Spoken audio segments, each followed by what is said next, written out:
சூரிய அஸ்தமன ஆராதனைக்கு வந்திருக்கிற யாவரையும் இணைய வாயிலாக தேவனை ஆராதிக்கிறவர்களுக்கும் இயேசு கிறிஸ்து நாமத்தினாலே வாழ்த்துக்களை வணக்கத்தையும் தெரிவித்துக் கொள்கிறேன். இன்றைக்கு நான் தெரிந்து கொண்ட தலைப்பு, நீங்கள் விசேஷித்து செய்கிறது என்ன? நீங்கள் விசேஷித்து செய்கிறது என்ன? வாசித்த வேத பகுதியில் நம்ம அதை பார்த்தோம். இந்த மத்தேயு 5ஆம் அதிகாரம் 47ஆம் வசனம், உங்கள் சகோதரரை மாத்திரம் வாழ்த்துவீர்களானால் நீங்கள் விசேஷித்து செய்கிறது என்ன? ஆயக்காரரும் அப்படி செய்கிறார்கள் அல்லவா? ஒரு நிமிடம் கண்களை மூடி தேவன் நம்மோடு பேசும்படியாய் நாம் ஜெபம் செய்வோம். பரிசுத்தமும் இரக்கமும் கிருபை நிறைந்த பரம தகப்பனே, இந்த அருமையான நல்ல ஓய்வு நாளின் முடிவு வேலைக்காக நாங்கள் உமக்கு நன்றி செலுத்துகிறோம். ஒவ்வொரு வாரமும் ஆண்டவரே, நாங்கள் இந்த ஓய்வு நாளுக்குள் பிரவேசித்தும் ஆண்டவரே ஒவ்வொரு வாரத்தையும் தொடங்குகிறோம். கர்த்தாவை நாங்கள் உமக்கு நன்றி செலுத்துகிறோம். இம்மட்டுமாய் நீர் கொடுத்த ஜீவனுக்காக, சுகத்திற்காக நாங்கள் உமக்கு நன்றி செலுத்துகிறோம். தொடர்ந்து இந்த வேளையிலே ஆவியானவர் எங்களோடு பேசும்படியாக எம்முடைய சமூகத்தில் வேண்டிக் கொள்கிறோம். நீர் பெரிய காரியங்களை செய்வீராக. இயேசு கிறிஸ்துவின் மூலமாக ஜெபிக்கிறோம் நல்ல பிதாவே, ஆமீன். நீங்கள் விசேஷித்து செய்கிறது என்ன? இதை நம்ம ஸ்லாங்கில் சொல்கிறோம் அப்படின்னா, நீ பெருசாக என்ன பண்ணிட்டா அப்படி சொல்லுவாங்க. அடிக்கடி பேசும்போது சொல்லுவாங்க, நீ என்ன பெரிய ஆளா, அப்படி விசேஷமாக என்ன பண்ணிட்டீங்க அப்படின்னு கேட்பாங்க. உண்மையிலேயே அந்த கேள்வி நமக்கு எத்தனை பேருக்கு காதில் கரெக்டாக கேட்டு இது எதற்காக சொல்லப்படுகிறது அப்படிங்கிறது நமக்கு புரியுதா புரியலையா நமக்கு சில நேரங்களில் யோசிக்கிறது இல்லை. ஆனால் அவங்க கேட்குற கேள்வி, நீ பெருசாக என்ன பண்ணிட்டா, அது ஹிந்திலையும் அதனுடைய டிரான்ஸ்லேஷன் வித்தியாசமாக இருக்கும். படா காம் கர்தேகோ அப்படின்னு இருக்கும். எதையாவது விசேஷித்து செய்கிறது என்னென்னு இருக்கும். ஹிந்தியில் பெரிய காரியமாக நீ என்ன பண்ணிட்ட அப்படின்னு சொல்லி இருக்கும். ஏன் இந்த கேள்வியை இயேசு கிறிஸ்து மலை பிரசங்கத்தில் அந்த அதிகாரம் முடியும் பொழுது இந்த கேள்வியை கேட்குறாரு. நிறையா கற்பனைகளினுடைய சில விஷயத்தை வேதபாரகருக்கு பரிசெயருக்கு என்ன செய்கிறாரு, சொல்கிறாரு. எல்லாருமே செய்கிற மாதிரி நாமளும் என்ன செய்யலாம். ஆனால் விசேஷமாக என்ன பண்ணிட்டோம், நாம் விசேஷமாக என்ன செய்திருக்கிறோம் அப்படிங்கிறத நாம் இந்த நாட்களில் பார்க்க போகிறோம். ஆண்டவருடைய படைப்பில் ரொம்ப வித்தியாசமான அல்லது விசேஷித்த படைப்பு யார் அப்படின்னா, 6வது நாள் படைப்பாகிய நாம் தான் விசேஷித்த படைப்பு. ஏன் அப்படின்னு சொன்னால், மீதி எல்லா நாளுக்குரிய படைப்பையும் ஆண்டு கொள்வதற்கான ஒரு அதிகாரத்தை தேவன் 6ஆம் நாள் படைத்த மனிதர்களாகிய நமக்கு தான் அந்த அதிகாரத்தை என்ன செஞ்சுருக்கிறாரு, கொடுத்துருக்கிறாரு. அதுவும் நம்மளை எப்படி படைச்சிருக்கிறாருன்னா, தேவ சாயலாக படைச்சிருக்கிறாரு. இப்போ உண்மையிலேயே இந்த உலகத்தில் இருக்கிற எல்லா பிராணிகளையும் விட, எல்லா உயிரினங்களையும் விட, எல்லா மரம் செடி கொடிகளையும் விட விசேஷித்தவங்க யார் அப்படின்னு சொன்னால் நாம தான். அதுவும் தேவ சாயல். அந்த தேவ சாயல் மனிதன் பாவம் செய்யும் போது தேவ சாயலை இழந்து விடுகிறான். ஆதி முதல் பெற்றோர்களே பாவம் செய்து தேவ மகிமையை இழந்து அவனோட தேவனுடைய சாயலை இழந்து விடுகிறார்கள். இன்ற வரைக்கும் பாவங்கள் மனிதர்கள் செய்து கொண்டு தேவ சாயலில் இருக்க வேண்டிய மனிதர்கள் இன்னைக்கு எல்லாருமே அந்த சாயலை ஒதுக்கிவிட்டு நாம் இந்த பூமியிலே ஒரு மாற்றத்தை உண்டு பண்ணி கொண்டே இருக்கிறோம். ஆனால் ஆண்டவர் சொல்கிறாரு, நீங்கள் விசேஷித்து என்ன பண்ணுறீங்க, என்ன செய்கிறீங்க? நம்ம கொச்சை மொழியில் சொல்லப்போனால், நீ விசேஷமாக என்ன பண்ணிட்டா அப்படிங்கிற ஒரு கேள்வியோட நாம் இப்போ பார்க்க போகிறோம். அதாவது, மனுஷர் உங்கள் நற்கிரியைகளை கண்டு பரலோகத்தில் இருக்கிற உங்கள் பிதாவை மகிமைப்படுத்தும்படி உங்கள் வெளிச்சம் அவர்கள் முன்பாக பிரகாசிக்க கடவுது. மத்தேயு 5ஆம் அதிகாரம் 16ஆம் வசனத்தில் இது சொல்லி இருக்குது. மனுஷர் முன்பாக உங்கள் வெளிச்சம் பிரகாசிக்க கடவுது. அப்படின்னா மனுஷர் முன்பாக நாம் விசேஷித்தவர்களாகிய நாம் என்ன செய்யணும், விசேஷமாக ஏதாவது பண்ணணும். ஒரு ஆடு மாடு ஏதாவது விசேஷமாக பண்ணுமா? இல்லை மற்ற உயிரினங்கள் ஏதாவது விசேஷமாக பண்ணுமா? அது என்ன செய்யும்? டெய்லி கொடுக்குற சாப்பாடை சாப்பிடும், அது பாட்டுக்கு மேயும் போகும் வரும். அந்த மாதிரி நாம் என்ன செய்யக்கூடாது, இருக்கக்கூடாது. நாம் ஏதாவது ஸ்பெஷலாக பண்ணணும். அதுக்காக ஸ்பெஷலாக பண்ணணும்னா போகிற வர்றவங்கள சண்டை இழுக்கலாமா? அப்படிலாம் பண்ண முடியாது. நாம் மனுஷர் உங்கள் நல்ல கிரியைகளை பார்க்கும்படி நீங்கள் என்ன விசேஷமாக பண்ணியிருக்கிறீங்க, இதுதான் தேவன் நமக்கு கொடுக்கப்பட்டிருக்கிறது. இந்த கற்பனைகள் எல்லாமே ஆண்டவர் மோசே மூலமா கற்பனைகள் எல்லாத்தையும் இஸ்ரவேல் ஜனங்களுக்கு கொடுத்தாரு. இன்னைக்கும் நாம் அந்த கற்பனையை ஃபாலோ பண்ணிட்டு இருக்கிறோம். ஆனால் இந்த கற்பனையை சில நேரங்களில் மனுஷங்க என்ன செஞ்சாங்க, தவறுதலாக இந்த கற்பனையை என்ன செய்கிறாங்கன்னா அதை பிரயோஜனப்படுத்தி கொள்கிறாங்க. எப்படி நம்ம பார்த்தோம் அப்படின்னா, இந்த மத்தேயு 5ஆம் அதிகாரம் 17ஆம் வசனத்தை வாசிங்க. நியாயப்பிரமாணத்தை ஆனாலும் தீர்க்க தரிசனங்களை ஆனாலும் அழிக்கிறதற்கு வந்தேன் என்று எண்ணிக்கொள்ளாதீங்கள், அழிக்கிறதற்கு அல்ல நிறைவேற்றுகிறதற்கே வந்தேன். மனுஷன் பாவம் செய்தான், நியாயப்பிரமாணத்தை மீறினா, ஆனால் அந்த நியாயப்பிரமாணம் சரியாக செய்யும் பொழுது தான் அவன் ஒரு மனுஷன் என்ன செய்கிறான்னா இயேசு கிறிஸ்து மூலமாக செய்யும் பொழுது தான் தேவ சாயலை என்ன செய்ய முடியும், அடைய முடியும். அப்போ நான் அழிக்கிறதுக்கு வரல, அந்த பிரமாணத்தை என்ன செய்கிறேன்னா நிறைவேற்ற வருகிறேன். அப்படி பார்த்தோம்னா மனுஷர்கள் ஒவ்வொருவருமே விசேஷித்தவங்க. ஒவ்வொரு தனிப்பட்ட மனிதர்களும் தன்னுடைய வாழ்க்கையில் நாம் விசேஷமானவங்கன்னு என்னைக்கு நினைக்கிறோமோ அன்னைக்கு தான் நாம் விசேஷமான காரியத்தை என்ன செய்வோம். சொல்லியிருக்குது, சரீரத்திற்காக கவலைப்படாதீர்கள், ஆகாரத்திற்காக கவலைப்படாதீர்கள், அதை பார்க்கிலும் உங்களுடைய சரீரம் விசேஷித்தது. அதாவது மனுஷன் விசேஷமானவங்க, சாப்பாடை விட மனுஷன் விசேஷமானவன், ஆட்டை பார்க்கிலும் மனுஷன் விசேஷமானவன் அப்படின்னு சொல்லி நமக்கு வேதாகமத்தில் ஆண்டவர் அநேக காரியங்களும் ஓமைகளாக சொல்லி கொடுப்பாரு. ஏன் அப்படி பார்த்தோன்னா, இந்த விசேஷம் அப்படிங்கிறது அதுக்கு முன்னாடி ஒரு எழுத்து சூ போட்டால் அது என்னவாயிரும், சுவிசேஷமாயிரும். விசுவாசம் அப்படின்னா அதுக்கு முன்னாடி போட்டால் அவிசுவாசம். இதெல்லாம் நம்ம தமிழ் மொழியில் இருக்குது. ஆனால் இதெல்லாம் அந்த சான்ஸ்கிரிட்டில் என்ன இருக்குன்னா அந்த ஒவ்வொரு எழுத்துக்கும் ஒவ்வொரு அர்த்தம் இருக்கும். இந்த விசேஷம் எப்படி செய்ய போகிறோம், எப்படி தேவன் அதை நிறைவேற்றி சொல்லி கொடுக்குறாரு அப்படிங்கிறத நம்ம கீழே பார்க்கலாம். 20ஆவது வசனம், வேத பாரகர் பரிசேயர் என்பவருடைய நீதியிலும் உங்கள் நீதி அதிகமாயிராவிட்டால். அப்போ வேத பாரகர் பரிசேயர் என்பவர்கள் நீதி இருக்குது அவங்க கிட்ட. ஆனால் ஆண்டவர் சொல்றாரு, அவர்களுடைய நீதியை விட உங்கள் நீதி எப்படிப்பட்டதா இருக்கணும், அதிகமாக இருக்கணும் அப்படின்னு விரும்புகிறாரு. அவங்க என்ன செய்கிறாங்கன்னா தசமபாகம் கொடுக்குறாங்க, சீரகத்தில், ஒத்தலாமில், வெந்தயத்தில் எல்லாத்துலேயுமே என்ன செய்கிறாங்க, தசமபாகம் கொடுக்குறாங்க. ஆனால் சொல்வார் அவங்கள பார்த்து, வேத பாரகரே பரிசேயரே, நீங்கள் ஒத்தலாமிலும் வெந்தயத்திலும் சீரகத்திலும் தசமபாகம் கொடுத்துருக்கிறீங்க, ஆனால் நியாயப்பிரமாணத்தில் சொல்லப்பட்டவர்களாகிய நீதியையும் இரக்கத்தையும் விசேஷித்தவர்களாகிய நீதியையும் இரக்கத்தையும் விட்டுவிட்டீர்கள், இதையும் செய்ய வேண்டும் அதையும் விடாது இருக்க வேண்டும் அப்படின்னு சொல்லுவார். அப்போ என்ன மனுஷன் நினைச்சிருக்கிறான் அப்படின்னு சொல்லி பார்த்தோன்னா, நீங்க 21ஆம் வசனம் வாசிங்க. மத்தேயு 5:21, கொலை செய்யாதிருப்பாயாக என்பதும் கொலை செய்கிறவன் நியாய தீர்ப்புக்கு ஏதுவாயிருப்பான் என்பதும் பூர்வத்தாருக்கு உரைக்கப்பட்டது என்று கேள்விப்பட்டிருக்கிறீர்களே. நமக்கு தெரியும், வேதபாரகர் பரிசேயர் கற்பனைகளில் கை கொள்றதுல ரொம்ப கரெக்டாக இருப்பாங்க. அதுவும் ஓய்வு நாள் ஆசரிப்பில் ரொம்ப வித்தியாசமாக இருப்பாங்க. இன்றைக்கும் கூட இஸ்ரவேல் நாட்டுக்கு போய் பார்த்தீங்கன்னா சொல்லுவாங்க, அங்கே போன ஒரு தெருவில் ஒரு நாய் கூட என்ன செய்யாதான், நடமாடாதான் ஓய்வு நாள் அன்னைக்கு. அப்போ இன்னைக்கும் அந்த பிரமாணத்தை கடைபிடிக்கிறதுக்கு இருக்கிறாங்க. ஆனால் ஏதோ ஒன்று தவறாக என்ன செய்கிறாங்கன்னா மனசில் யோசிக்கிறாங்க. அப்போ என்ன அப்படிங்கன்னா, ஆண்டவர் இந்த பூமியில் இருக்கும் பொழுது வேதபாரகர் பரிசேயருக்கு எந்த கற்பனையிலேருந்து ஆரம்பிக்கிறாருன்னா, கொலை செய்யாதிருப்பாயாங்கிற கற்பனையிலேருந்து சொல்லி கொடுக்குறாரு. அப்போ அதுக்கு முன்னாடி அவன் விக்கிரகத்தை வணங்கலை, கடவுள் ஒருத்தன் வணங்குறான், எல்லாமே தெரியுது.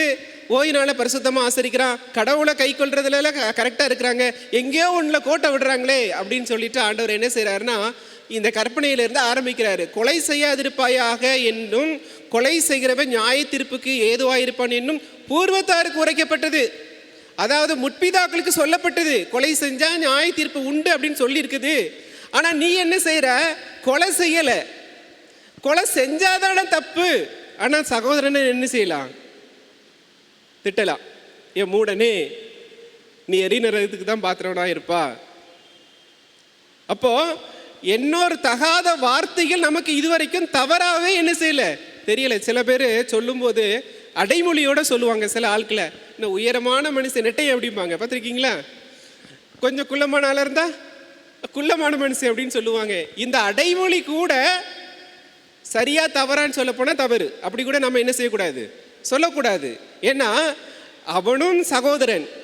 இப்படி தான் அன்னைக்கு நியாயப்பிரமாணத்தை கை கொண்டவங்க என்ன செஞ்சாங்கன்னா, கொலை தான் செய்யக்கூடாது, ஆனால் சகோதரர்கள் மேலே மனசில் என்ன இருக்குது, வஞ்சகம் இருக்குது. அது தவறு, அது நீ விசேஷமாக செய்ய வேண்டிய காரியம்.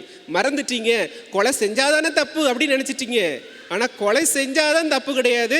அந்த பிரமாணத்தை எப்படி நிறைவேற்றுறேன்னா, தவறாக தன் சகோதரனை மனசுல பகைத்தாலே அவன் கொலை செய்தான் என்கிறதான பிரமாணத்தை செய்கிறான்.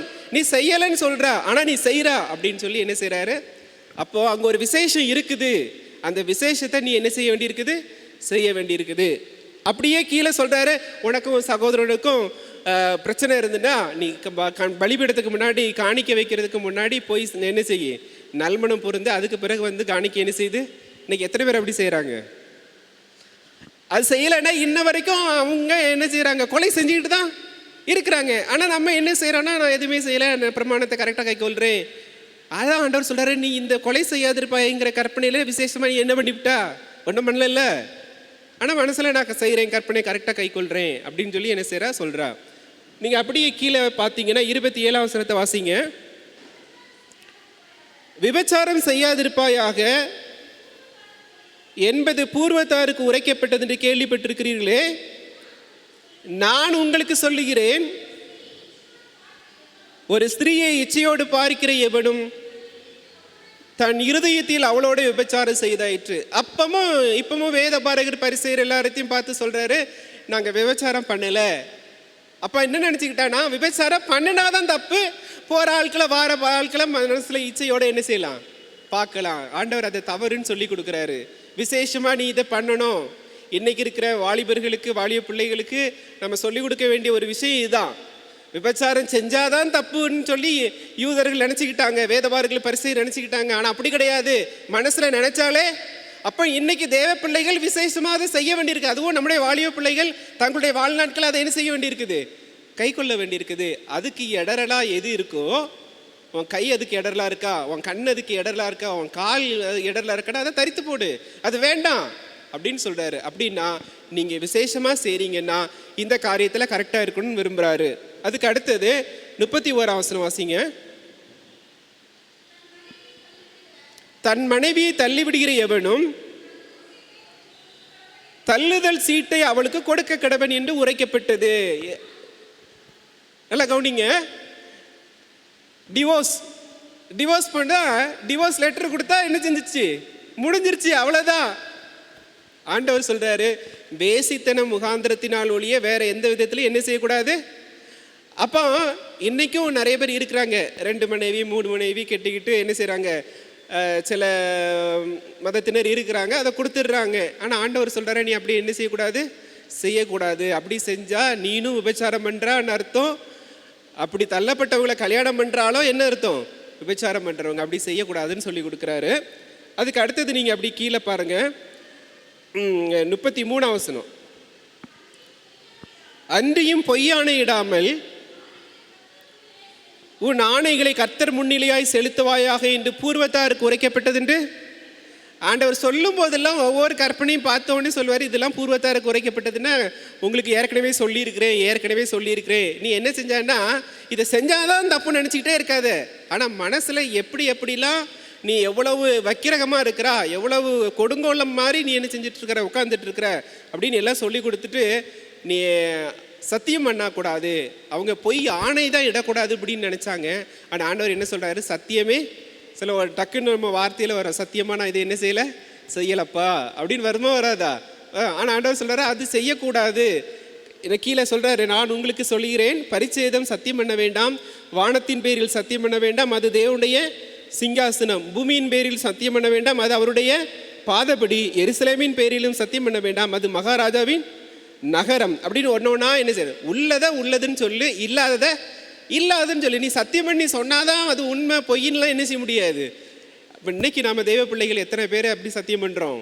ஆனால் ஆண்டவர் என்ன செய்யல, அப்படி செய்யக்கூடாதுன்னு சொல்கிறாரு. அதுக்கு அடுத்தது கீழே அப்படியே பார்த்தோன்னா 38ஆம் வசனத்தை வாசிங்க. 38. கண்ணுக்கு கண் பல்லுக்கு பல் என்று உரைக்கப்பட்டது கேள்விப்பட்டிருக்கிறீர்கள். நான் உங்களுக்கு சொல்லுகிறேன், தீமையோடு எதிர்த்து நிற்க வேண்டாம். ஒருவன் உன்னை வலது கன்னத்தில் அறைந்தால் அவனுக்கு மறு கன்னத்தையும் கொடுக்குறோமா? அப்படி விசேஷத்தை செய்கிறோமா? கொஞ்சம் யோசித்து பார்த்தா அதுக்கு வாய்ப்பே இல்லை. நாம வேணா திருப்பி அடுத்த கணத்தில் என்ன செய்வோம்? கொடுக்கறதுக்கு ரெடியாக இருப்போம். ஆண்டவர் கேட்குறாரு, நீங்கள் விசேஷத்தை செய்கிறது என்ன? நீ எப்படி ஸ்பெஷலாக ஒன்றும் பண்ணலையே. நாங்கள் கிறிஸ்தவங்க, நாங்கள் நியாயப்பிரமாணத்தை கை கொள்கிறவங்க, நாங்கள் ஓய்வு நாளை கை கொள்கிறவங்க அப்படின்னு சொல்கிறீங்க. ஆனால் உங்கள்கிட்ட விசேஷமாக என்ன இருக்குது? ஒன்றுமே இல்லை. நீ பெரிய காரியம் எதுவும் செஞ்சிருக்கியா? வில்லியம் கேரி சொல்லுவார், தேவனிடத்திலிருந்து பெரிய காரியங்களை எதிர்பார், தேவனுக்கு பெரிய காரியங்களை நீ என்ன செய்ய. அப்போ பெருசாக வேணும்னா பெருசாக செய். நீ தேவனுடைய பிள்ளை அப்படின்னா தேவனுடைய பிள்ளைங்கிறத என்ன செய்ய, நிரூபிச்சு காட்டு. நீ தேவ சாயல படைக்கப்பட்டனா தேவ சாயல பிரதிபலி. இதான் விசேஷம். ஆனால் நாம் அதை விட்டுட்டு மீதி எல்லாம் சாத்தானுடைய வேஷத்தை என்ன செஞ்சுருக்கிறோம்? தரிச்சுக்கிட்டு நான் கடவுளுடைய பிள்ளை அப்படிங்கிறத நம்ம என்ன செஞ்சுட்டு இருக்கோம், சொல்லிட்டு இருக்கிறோம். அடுத்த வசனத்தை வாசிப்போம். 43ஆம் வசனம். உனக்கு அடுத்தவனை சிநேகித்து உன் சத்ருவை பகைப்பையாக என்று சொல்லப்பட்டதை, இதெல்லாம் பூர்வத்தாருக்கு சொன்னது. உனக்கு அடுத்தவனை சிநேகித்து உன் சத்ருவை சொல்லப்பட்டது. அப்போ இவன் நினைச்சான், யாரெல்லாம் பிடிக்கலையோ அவனை என்ன செஞ்சிடணும்? பகைச்சிடணும். பக்கத்து வீட்டு சண்டையா திருப்பி அந்த வேலையே இருக்கக்கூடாது. எதிர் வீட்டு சண்டையா அந்த வேலையே இருக்கக்கூடாது. ஆண்டவர் சொல்றாரு, நான் உங்களுக்கு சொல்கிறேன், உங்கள் சத்துருக்களை சிநேகிங்கள். உங்களை சபிக்கிறவர்களை, எத்தனை பேரை நம்ம சபிக்கிறவர்களை ஆசீர்வச்சிருக்கோம்? சத்ருவை எத்தனை பேர் சிநேகிச்சிருக்கோம்? அது வாய்ப்பு இருக்கா இல்லையா நமக்கு தெரியல. ஆனால் ஆண்டவர் சொல்றாரு, நீ விசேஷமா இதை தான் பண்ணணும் அப்படிங்கிறாரு. கடன் கொடுத்தா திருப்பி என்ன செய்யாத, கேட்காத. எத்தனை பேர் கடன் கேட்டுட்டு தர முடியாத ஆளாக இருந்தால் நாம் கழுத்தை நெரிச்சு, அது நமக்கு பைபிளில் ஓமே இருக்குது, அப்படித்தான் கழுத்தை நெரிச்சு என்ன செய்வாங்க, கேட்பாங்க அப்படின்னு சொல்லிட்டு. ஆனால் ஆண்டவர் நமக்கு அப்படிலாம் செய்ய சொல்லலை. விசேஷமாக செய்ய. எல்லாரும் செய்கிற மாதிரி கடன் கொடுத்துட்டு திருப்பி வாங்க வட்டிக்கு போட்டு வாங்குவாங்க. நம்ம அப்படிலாம் என்ன செய்யக்கூடாது. உன்னை சபிக்கிறவர்களே ஆசீர்வதிங்கள், உங்களை பகைக்கிறவர்களுக்காக நன்மை செய்யுங்கள், உங்களை நிந்திக்கிறவர்களுக்காகவும் உங்களை துன்பப்படுத்துகிறவர்களுக்காகவும் ஜெபம் பண்ணுங்கள். அட்லீஸ்ட் ஜெபமாவது பண்ணுறோமா? எதிரிக்கு அவங்கள ஆசீர்வதிக்கலைன்னா கூட பரவாயில்ல, என்ன செய்யணும்? எனக்கு தெரிந்த ஒரு சகோதரி சென்னையில் உண்டு. அவங்களுக்கும் இன்னொரு வீட்டுக்கும் கொஞ்சம் பகை உண்டு. அந்த சிஸ்டர் என்ன பண்ணுவாங்க அப்படின்னா, அவங்க பிறந்தநாள் வந்துச்சுன்னா அந்த எதிர் வீட்டு ஆண்டியை கூப்பிட்டு, ஆண்டி எனக்கு இன்றைக்கி பிறந்தநாள் ஜோம் பண்ணுங்க அப்படின்ட்டுருவாங்க. அவங்க திட்டிகிட்டே இருப்பாங்க. இந்த அம்மா அந்த அக்கா போய் ஜோம் பண்ணுங்கன்னு வேறு வழி இல்லாமல் நீ நல்லா இருப்பா அப்படின்னு சொல்லிட்டு என்ன செய்வாங்க, ஜோம் பண்ணிடுவாங்க. அது எப்படி பாருங்க. அப்போது எப்படி நம்ம விசேஷமாக என்ன பண்ணுறோமோ அவங்க என்ன செஞ்சிடுறாங்கன்னா, அந்த காரியத்தை நேரடியாக அதை எதிர்கொள்கிறதுக்கு என்ன செய்கிறாங்க, அவங்களுக்கு துணிவு கடவுள் கொடுக்குறாரு. இப்படி செய்யக்கூடாது அப்படின்னு நினச்சிட்டு ஒரு விசேஷமான எண்ணத்தை ஆண்டவர் என்ன செய்கிறாரு, கொடுக்குறாரு. பைபிள்லேருந்து ஒரு 2-3 காரியத்தை மட்டும் நம்ம பார்த்து முடிச்சிடலாம். யோனத்தான் தாவீதை எப்படி நேசித்தான்? தன்னுடைய உயிரை போல என்ன செஞ்சான், நேசித்தான். சவுலோட பையன் அப்படின்னு தெரியும். சவுலுக்கு அடுத்தது ராஜ்யபாரம் யாரை தான் ஆட்சி பண்ணணும்? முறைப்படி யோனத்தான் தான் என்ன செய்யணும், ஆட்சி பண்ணணும். ஆனால் தாவீதை ஆண்டவர் என்ன செய்கிறாரு, சவுல் தப்பு பண்ணதுனால தாவீதை என்ன செய்கிறாரு, ஒருவேளை யோனத்தான் பொறாமப்பட்டிருந்தான்னா எனக்கு பதிலாக நீ என்ன செய்யக்கூடாது, என்ன செஞ்சிடக்கூடாது, வந்துடக்கூடாதுன்னு நினச்சி யோனத்தான் இவனும் சேர்ந்து என்ன செஞ்சுருக்கலாம், தாவீதை கொல்லதுக்கு என்ன செஞ்சுருக்கலாம், ட்ரை பண்ணியிருக்கலாம். ஆனால் தாவீதை கொல்றதுக்கு யோனத்தான் என்ன செய்யவே இல்லை. அப்பாவுக்கு பகை, நமக்கு ஆட்சி வரும், ராஜாங்க நம்ம கையில் வரும் அப்படின்னு அவனுக்கு தெரியும். தெரிந்தும் கூட தாவீதை என்ன செய்கிறான், தன் உயிரை போல என்ன செய்கிறான், நேசிக்கிறான். யோசேப்பை பார்க்குறோம். யோசேப்பு என்ன பண்ணான்? அன்னை மாதிரிலாம் என்ன செஞ்சாங்க, படுகுழிக்கில் தள்ளி போட்டாங்க, எகிப்தியருக்கு விற்று போட்டாங்க, அங்கே சிறைச்சாலையில் கிடந்தான். ஆனாலும் அவன் செஞ்ச ஒரு நன்மை என்ன செய்கிறான் பாருங்க, வாசிங்க. ஆதியாகமம் 41 அதிகாரம் 51 வசனத்தை வாசிங்க. ஆதியாகமம் 41:51. யோசேப்பு, என் வருத்தம் யாவையும் என் தகப்பனுடைய குடும்பம் அனைத்தையும் நான் மறக்கும்படி தேவன் பண்ணினார் என்று சொல்லி, மூத்தவனுக்கு மனாசே என்று எல்லாத்தையும் மறக்கிறதுக்கு ஆண்டவர் பண்ணார். என் தகப்பன் வீட்டார் என்னுடைய குடும்பத்தார் செய்த எல்லாத்தையும் தேவன் மறக்கிறதுக்கு எனக்கு என்ன செஞ்சாரு, உதவி செஞ்சாருன்னு சொல்லிட்டு என்ன பேர் வைக்கிறான், மனாசேன்னு பேர் வைக்கிறான். அந்த மனாசேக்கு பேர் என்ன அப்படின்னா மன்னித்தல். அப்போது நாம் அப்படி இது வரைக்கும் நம்ம அண்ணன் தம்பி பகைச்சா மனசில் வச்சுருப்போமா, நிறைய வைராக்கியம் வச்சுருப்போம், அப்படி தானே?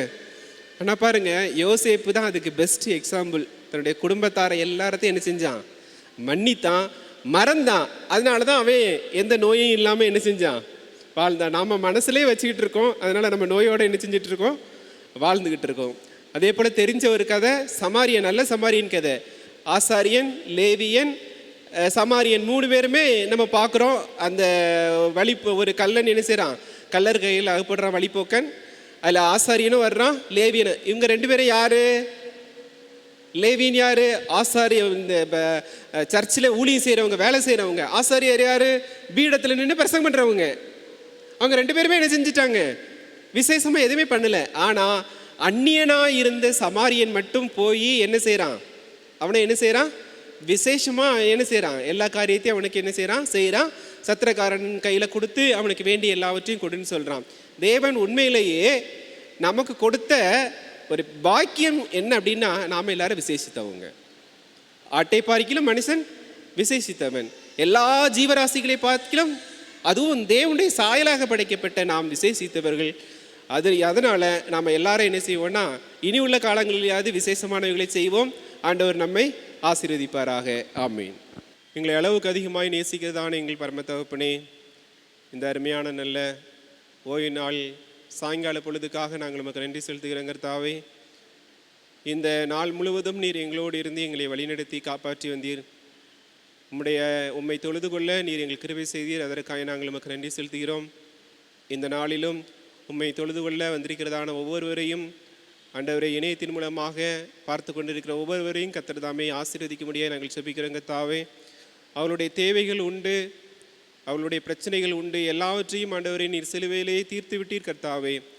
எல்லாருக்கும் சந்தோஷத்தையும் சமாதானத்தையும் ஆரோக்கியத்தையும் கர்த்தர் தாமே கொடுக்க முடியாது செபிக்கிறோம். சுகம் இல்லாதவர்களுக்கு நல்ல சுகத்தை கொடும், ஆரோக்கியம் இல்லாதவர்களுக்கு நல்ல ஆரோக்கியத்தை கொடுத்து வருகிற நாட்களிலே அவர்கள் உம்முடைய ஆலயத்திலே வந்து தொழுது கொள்ளும்படியாக நீர் கிருபை கொடுக்க முடியாது நாங்கள் செபிக்கிறோம் கர்த்தாவே.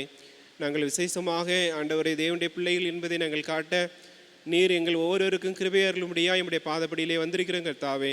இங்கே வந்திருக்கிற அனைவரையும் ஆசீர்வதியும், தொடர்ந்து உம்முடைய கிருபை எங்களை ஆட்கொள்ளட்டும். மீதியான வேலையை கர்த்தர் பொறுப்படும். வருகிற வாரத்தை நீர் எங்களுக்கு ஆசீர்வதித்து தாரும். அடுத்த ஓய்வு நாளுக்குள்ளே நாங்கள் பிரவேசிக்க நீர் எங்களுக்கு கிருபை தாரும். இயேசு கிறிஸ்து மூலமாய் செபிக்கிறோம் நல்ல பிதாவே. என் ஆத்மாவே கர்த்தரை ஸ்தோத்ரி, என் முழுள்ளமே அவருடைய பரிசுத்த நாமத்தை ஸ்தோத்ரி. என் ஆத்மாவே கர்த்தரை ஸ்தோத்ரி, அவர் செய்த சகல உபகாரங்களை மறவாதே. ஆமென்.